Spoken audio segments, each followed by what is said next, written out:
Welcome to part 3 of the ongoing series Unreleased 32X. I'm going to cover the rules, then jump right into it.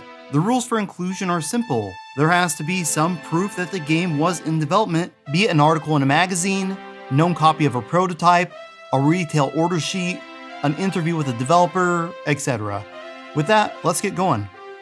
This is Retro Impressions, and we are looking at unreleased games for the 32X. Megaopolis Tokyo City Battle was an interactive experience designed for Sega's AS1 motion simulator. It was set in the distant future and put players in a high-speed flying car chase through Tokyo where up to 8 people could participate at once. The AS1 was designed around this game and Michael Jackson in Scramble training. Information about these games is very shaky because they were pulled almost as soon as they released due to damaging allegations of inappropriate conduct between Jackson and a young fan. There is also a fair bit of misinformation out there due to the celebrity of Jackson and people's interest in his involvement with Sega. Although details are scarce, at bare minimum, Megaopolis was in development for the 32X. The other thing that is clear is that Michael Jackson was somehow attached to the project. Sega had even considered reworking it to scrub any mention or video of Jackson from the game. My theory is that Scramble Training and Megaopolis took place in the same universe and would both be included in the same package in some sort of expanded form. In the end, it was cancelled along with the system, with no real info about the changes ever being disclosed. Midnight Raiders might be one of the more hotly debated cancelled 32X games for a reason that might seem odd. For years, people have questioned if this game was indeed released. This, along with Surgical Strike, are two games that were rumored for years to have actually seen a release in Brazil. If you watched my video on Surgical Strike, you likely know that it did see release with under 500 total copies sold, while Midnight Raiders never did.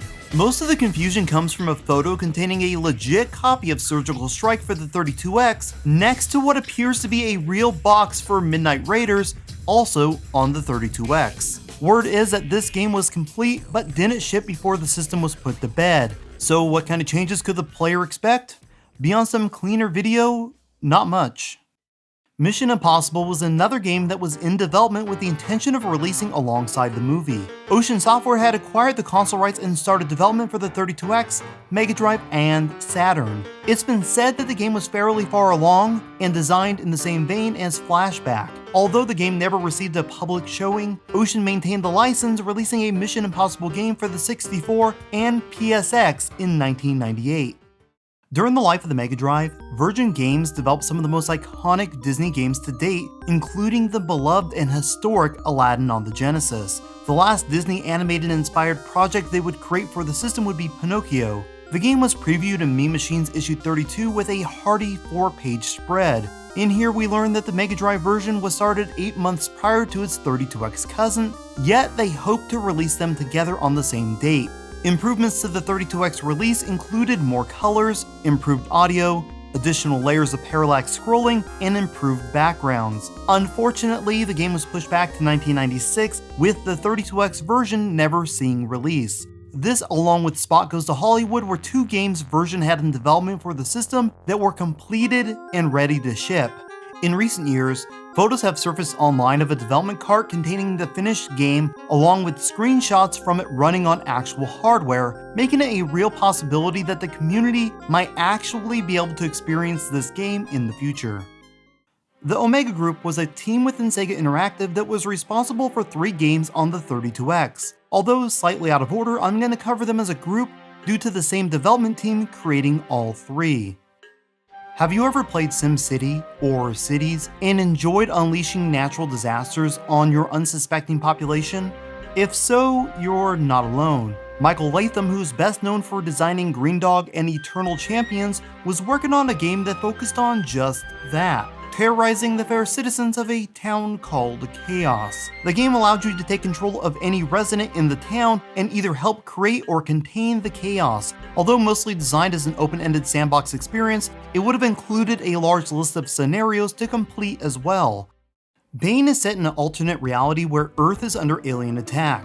Eventually, the government acquires one of the enemy spaceships and utilizes that tech to create a spherically shaped ship that can emulate any surface it touches. In Bane, you control this ship and are the sole hope of keeping humanity off the endangered species list. Different enemies have weaknesses to particular elements, so figuring out how to take down this alien scum is now your sole task.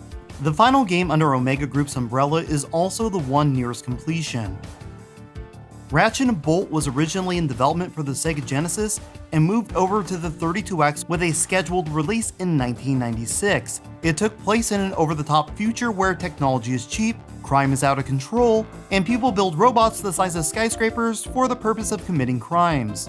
In this world, old lady robots are terrorizing the streets, tearing the roofs off of buildings, and pilfering the loot into their oversized shopping bags. Unfortunately, the police are now privately owned and nearly out of money, so they hire the best-known builder of bots on the planet to create an army of robotic soldiers to combat the issue.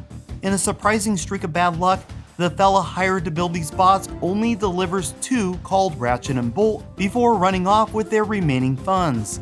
The game had a ton of innovative and technically impressive ideas, including robots so large their infrastructure was the level, and bosses said to occupy over 30 screens worth of real estate.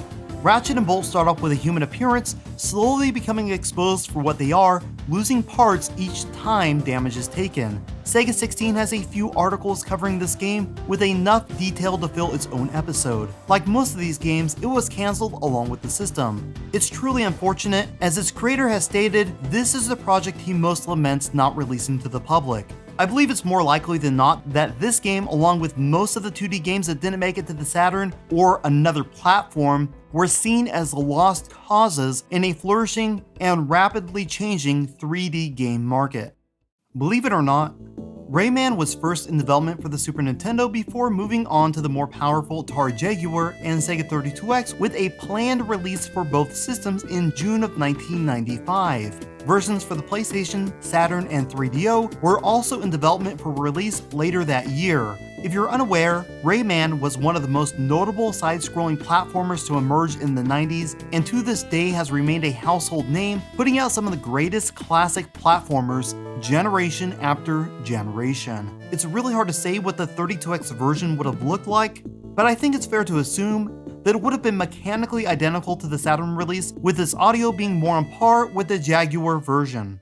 Revolution X initially started out as a Jurassic Park game that intended to replicate the gameplay of Midway's immensely popular arcade shooter Terminator 2. Midway had been in negotiation to acquire the license to Jurassic Park and felt so confident that they had secured it, a game was already deep in development. For unknown reasons, a contract was never signed to protect Midway from changing minds. Sega offered up more money than what Midway had on the table, and was able to gain exclusive rights to the series, pulling the rug from under what must have been a fairly shocked Midway. The game would eventually be reworked into Revolution X, and use the celebrity of rock band Aerosmith in what turned out to be a moderately popular and critically well-received game. Like most popular releases, work began to port it to the Genesis, SNES, 32X, PlayStation, and Saturn. While it never saw release on the 32X, it did on the other platforms, and people hated it. Even on the Saturn, which was known for high-end arcade conversions, it's considered one of the worst games on the system. IGN even went so far as to state in its review of the PSX release that the game was one of the worst ever released for any system. With that said, I'm fairly certain the 32X version wouldn't have fixed anything or offered gamers another viable option for the system. Shadow of Atlantis started off as an overly ambitious project for the Sega CD before moving over to the more powerful 32X CD combo. It was a point-and-click adventure set in Jules Verne's 20,000 Leagues Under the Sea. The game was created using Sega's True Video format, the same used for Fahrenheit, Surgical Strike, and around 10 other games. Shadow of Atlantis previewed in multiple magazines, and its demo made appearances at numerous shows from 1994 through 1995. Sega seemed so sure of its launch that it even promoted the game on the back of the actual 32X console box in Europe. So what happened? The game was rumored to be a money pit, and with Sega already losing money on projects very similar to this one, along with pulling support from projects just like this one, it's not a surprise that the plug was pulled here. That's it for now. I hope you've enjoyed this episode. Feel free to leave a positive or negative comment letting me know your thoughts. If you'd like to chat or keep updated with what's happening on this channel, reach out to me on Twitter @Genovi. And until next time, this has been Retro Impressions.